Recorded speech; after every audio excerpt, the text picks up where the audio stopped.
Hello, and welcome to Dream Leapers Inspiration. I'm your host, Harriet Cole. Very happy to be with you on this day.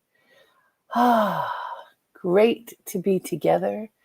Great to make the choice to be inspired in a community of people who choose to invoke inspiration on a daily basis. We do it together once a week. I'm believing that you do it every day. I hope it's true. And I hope you understand that it is a choice.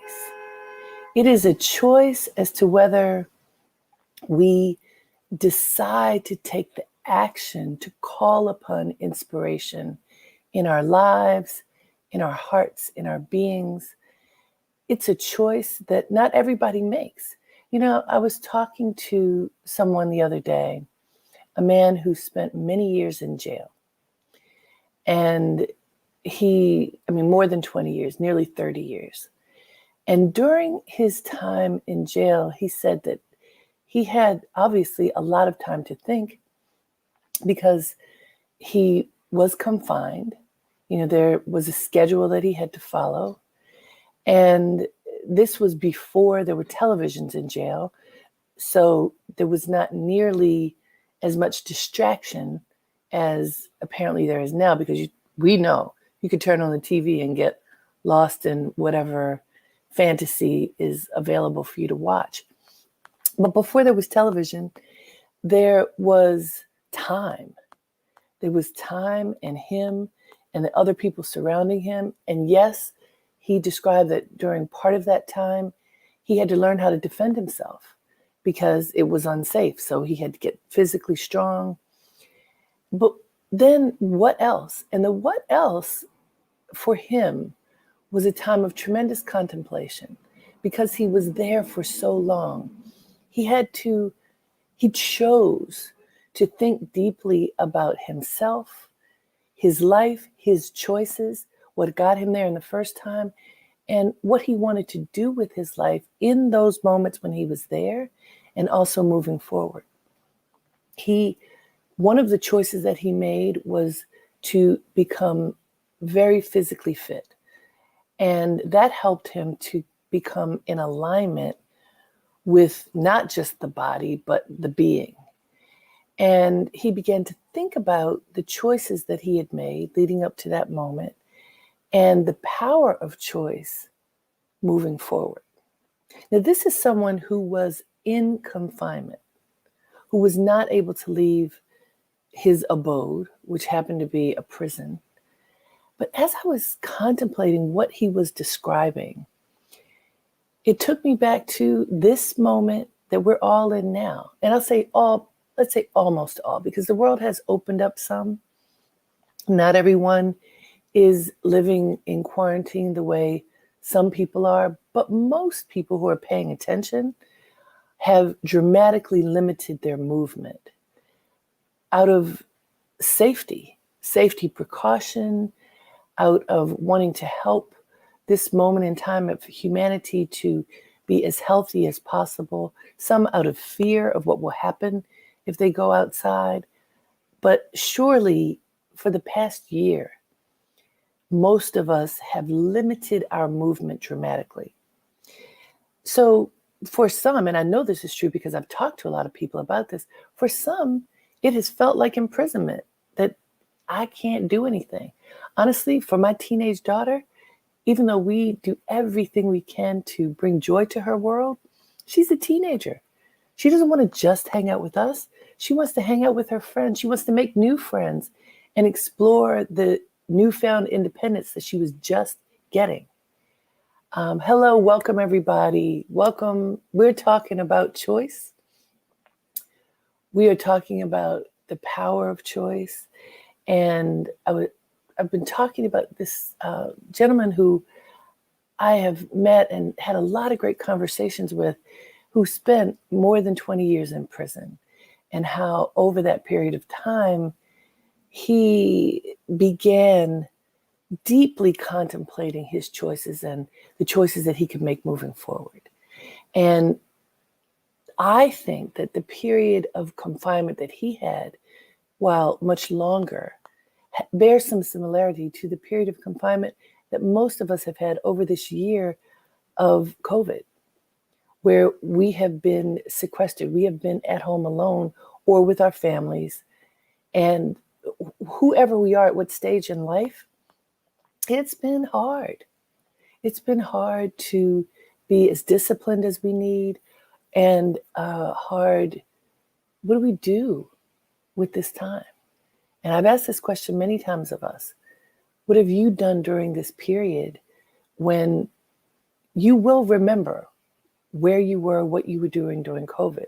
So ask yourself, what were you doing? What are you doing? What choices have you been making?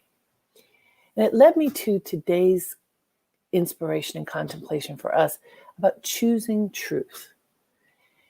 And I'll tell you how I came to that originally. Many years ago, I had completed a project, and a big project. I had completed writing a book, and I went to a meditation retreat. And I learned, because I've been practicing meditation for a long time, that the best way for me to get messages when I go for this deep dive, which is called an intensive, is to have something on my heart and in my awareness that I want to offer up. This is what I want to explore. And the question was, what's next? That's a big question. I think we always have that question in some kind of general cosmic way. But I was like, I really want to know what's next. What am I supposed to be doing next? And maybe if I go deep into meditation and sit with this question, something will emerge. I'll get some sense of direction. And so I'm sitting in this hall with hundreds of people being guided into meditation. And literally, I heard a voice. And I think you've engaged with me long enough to know that I'm not airy-fairy.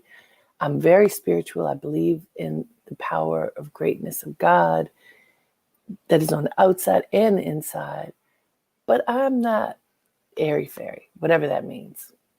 Whatever judgment you might put on that. I heard a voice. Eyes closed in meditation. Everybody's quiet except for the sound of our teacher guiding us into meditation. Actually, at this point, she wasn't even talking. We hear the sound of the tambura, an instrument. That's it. And this voice says, choose the truth. I go, what? What does that mean? And it was so loud and clear. It wasn't something that was fleeting. It was incisive. Choose the truth. And I didn't know what it meant, but it lay with me. It was there. And so when the meditation was over, I wrote it down. At that point, soon after that, I was supposed to be meeting with my publisher to say what the next book is that I wanted to work on. And I had a number of ideas that I'd fleshed out. And I said, maybe I should add this idea of choose the truth because it stuck with me. And I wasn't even sure what it meant, but I wrote down a description of what I thought it meant and put it in this list of about 7 ideas. Went to my publisher. And what did the publisher choose? You guessed it. The little paragraph about choose the truth. And the big question was, well, do you think we could change the title a little bit and call it Choosing Truth? Like, sure. And then I had to figure out what would the book be? Also, what does this mean? And so many meditations, many contemplations, and then using my skill as a writer and editor, I created an outline. And it was interesting because prior I'd written a book called How to Be, which was about how to engage your fullness and understand where you're headed so that you can navigate your life with grace and dignity and understanding of, how to be in the world. So choosing truth was a completely different look at kind of the same thing. It was the inner journey. What does the inner journey look like? What does it feel like? How can you share it with others? And that's what this book became, Choosing Truth, a book about the inner journey and how I was taking the inner journey and how Other people I interviewed were taking this inner journey. And so it came to me that I wanted to share this with you today because we are living in a space and time when, if we pay attention, this confinement in which we find ourselves is actually like a perfect petri dish for the inner journey. What have you been doing when you're confined? How have you been spending your time? How could you spend your time? What can you do to go inside, to learn more about yourself, to learn more about what matters to you, to learn more about how you can guide your steps based upon what you value? What is your truth? It's an interesting concept because in one sense, in the big global cosmic sense, there's one truth. That pulse, that pulsation of love and oneness that exists between you and the Creator, and between all of us and the Creator. So that's like the truth. But what does that mean? What does that look like? And how does it manifest?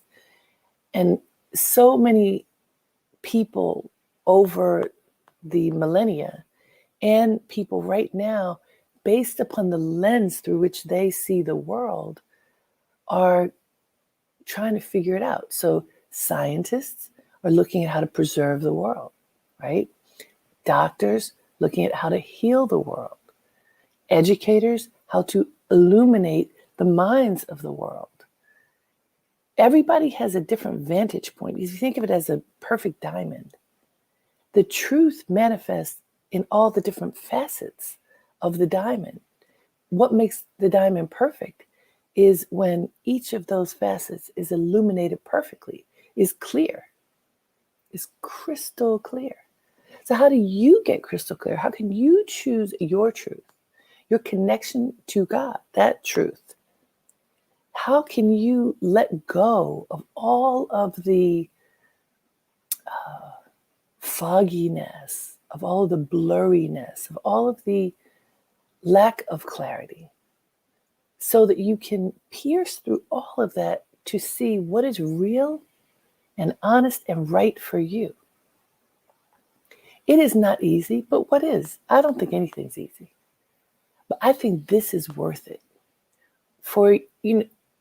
I was working on a book, another project, and I was working with a researcher who kept challenging me. Do you really think this is true, Harriet? You should read more about our history before you make whatever the statement was. And she challenged me and challenged me and challenged me because whatever it was that I was espousing in this particular chapter, she believed, based upon the research that she had done about the history of the people of the world, the history of people of African descent of the world in particular, told her that what I was saying was inaccurate, that it wasn't complete. And she challenged me and then gave me all these texts to read to have a better insight into what the truth might actually be. And what I remember about her challenge more than anything is that it let me know that there are layers.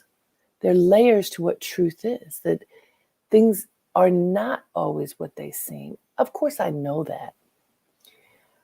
But if you challenge the information that comes to you and take the time to go deeper, not just go down the path that you think is accurate, but do research. Do your best to figure out what are the different vantage points on this topic. And what can I learn? What can I discard that I may have believed to be true based upon new information that I gather? By constantly doing research and evaluating what the information is that comes before me, it is easier for me to be able to figure out what is actually true. Does that make sense to you? We live at a time when there's more information at our fingertips than ever before. And yet, many people are waving the flag of what they consider to be true. And I just can't even imagine why they think it's true. That could be something that is reflected back at me. There could be things I believe that, based upon someone else's research and accumulation of data and evaluation of data, could say something that I believe to be true is inaccurate. Hey, that is what I call a quality debate. When you get into conversation, contemplation, fiery discussion with someone based upon evaluation of facts, that's powerful. Within that space, you can look for the truth. The danger that we've been experiencing so much in recent years is when people just lie, just say something that isn't true over and over and over and over and over again and convince people that it is. And then you have these warring beliefs about what one person says is true and another one says is true when the truth just doesn't exist in that space. That's dangerous. How do you get past that? By being constantly on the search for the truth, never giving up, never letting your guard down in that sense that, well, he wore me down, I give up. You can stop arguing with someone if you feel that the argument is going nowhere, but don't give up on finding the truth.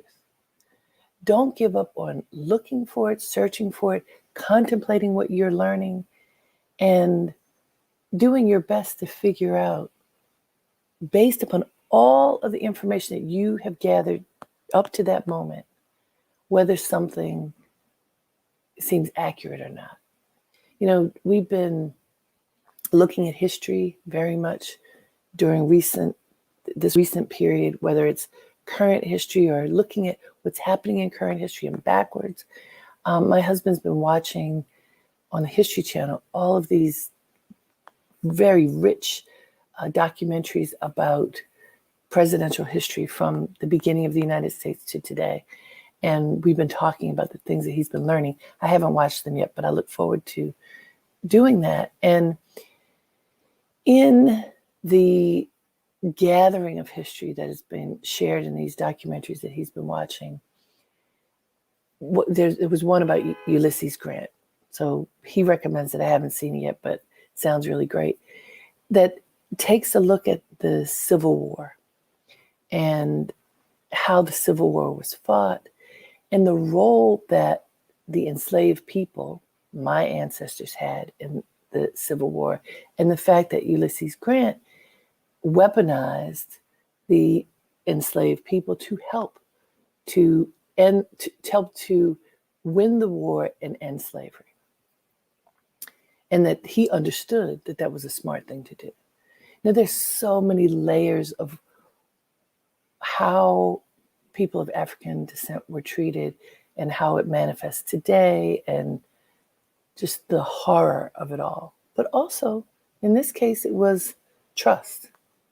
It was, if you work with me, maybe we can extract ourselves from the horrors of slavery and create a space for freedom. Powerful. Powerful when also in this American Constitution, Black people were called 3/5 a man, property. Was that true? Was the humanity of our people considered less than other folks? Well, we know that it was, but was it true? And aren't we still unraveling the truth around who we all are and people of African descent, how we were, how our dignity and humanity was compromised? Isn't that true? And aren't there people right now today who don't understand the argument at all and who think that Black folk are just asking for something that we shouldn't get. It is so deep to look at history, to unpack history and you can look at all of the people of the world. In the United States, you can look at all of the people who make up our world right now and go back and learn about each of our family lines, each of our heritage lines. And in so doing, learn how did we get to where we are today and how can we unlock the truth when it's needed. Okay, so that's yes, I would call that deep. It's real. Understanding who we are as a people, the American people, and then our different bloodlines and how we have come to where we are today. That's a big thing to do. What's smaller that I always try to push us back to is about each of us. How do we figure into this puzzle? Who are you in this search for identity of what is your own truth? It's based on heritage. It's based on family legacy. It's based on community. It's based on opportunity. It's based on thinking. It's based on how we exist in the moment. It's not just the big history, but it's the history that we are creating in this moment. So that's a whole lot to think about and unpack. But honestly, I think that's part of what's fun about it, that we can look at the whole story and learn. So that when we open our mouths and talk about who we are, we understand that a lot more comes with the answer than just who we think we are in the moment. Choosing truth. What does it mean to choose the truth? To choose your truth. What does that mean? Think about it. Think about it deeply so that you come to a space of openness where you allow yourself to go deep into your heart, to listen to the voice inside, and to take action based upon what you hear, what resonates within you. So often we do things on a cursory level, very light, very superficial. But what happens if we go deeper? I want you to think about this for yourself, because this is not sort of an esoteric contemplation.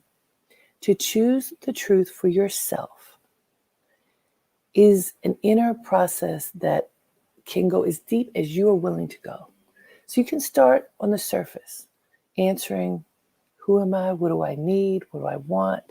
What do I value? What do I care about during this time of being quarantined, being sequestered? What can emerge from me to make my life sweeter and more meaningful? You can look for that truth. And if the deeper and deeper you go, how do you connect to the truth of and power of your family heritage, of your community, of the power of your people, whoever they are? That truth is expansive. You start with that personal inner truth and then connect yourself to the greater truth of your people and then your community and then that connection to humanity. And it can be a very expansive experience. Now, I warn you, it can also be a frightening experience. It can also be an embarrassing experience.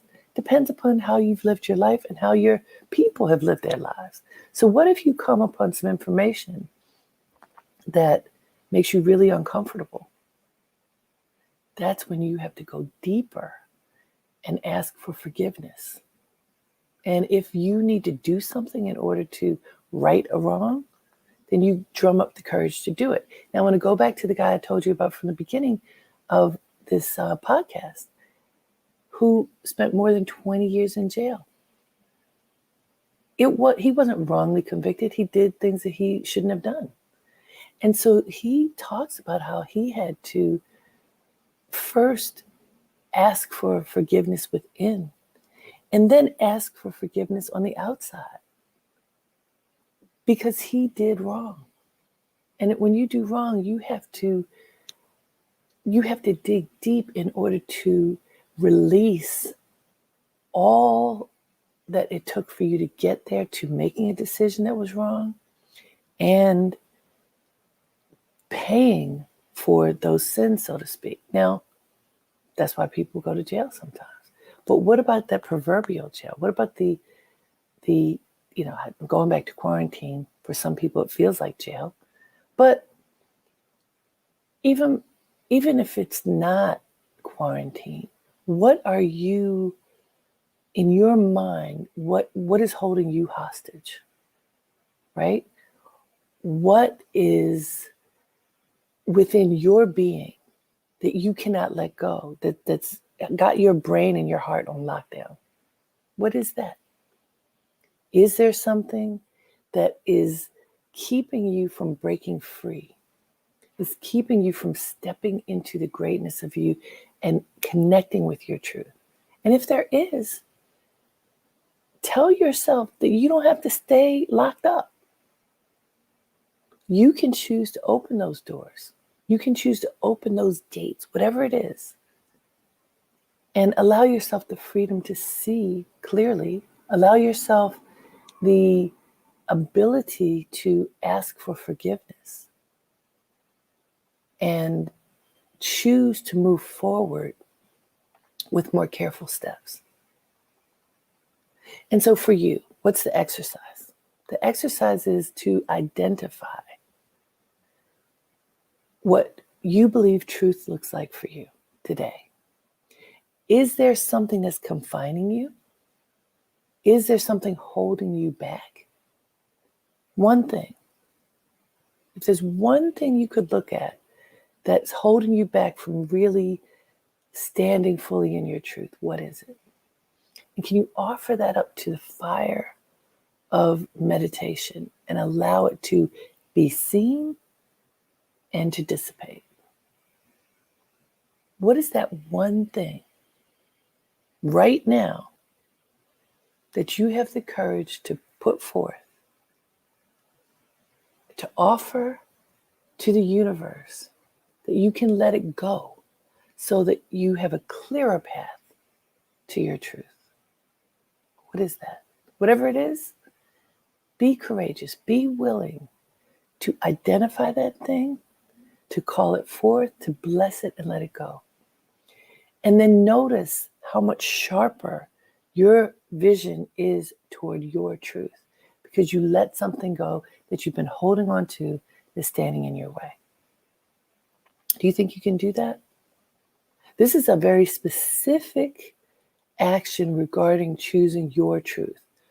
It isn't, we could take lots of different approaches to this, but I'm asking you to choose something that's part of your truth that's time for you to let go. What is it? You don't have to tell anybody but yourself. But you can. If you want to tell somebody, we can talk about it. We can go to the Facebook group that I created, DREAMLEAPERS Inspiration, and we can talk about it there. You want to do that? You could write what your one thing is that you want to let go. You're welcome, Sonny, and all the others who are connecting to this. This is deep what we're talking about right now. So if you want to feel connected as we do this, join me on the Facebook group that I created called DreamLeapers Inspiration and write down the one thing, that aspect of your truth that you're ready to let go, to release so that you have a clearer vision. Something that maybe only you know yourself and you don't share with anybody else. Share it. If you share it, there's a real power in that letting go and offering it back to the universe.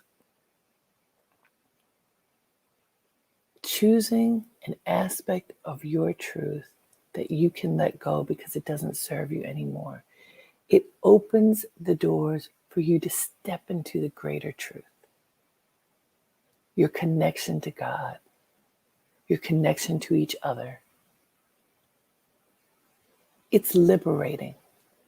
And my friend Tommy, who spent all those years in jail, explained to me that over many years of physical activity and spiritual activity, he was able to forgive himself for the things that he had done wrong. And he is now choosing to live a life that is rich, that is simple, that is fulfilling, because he was able to let go of a part of himself that didn't serve him anymore. What part of your truth are you ready to let go of? I want you to share it. I want us to be connected as we contemplate this really tender space of choosing truth for ourselves and leaping into that. So we can do this together.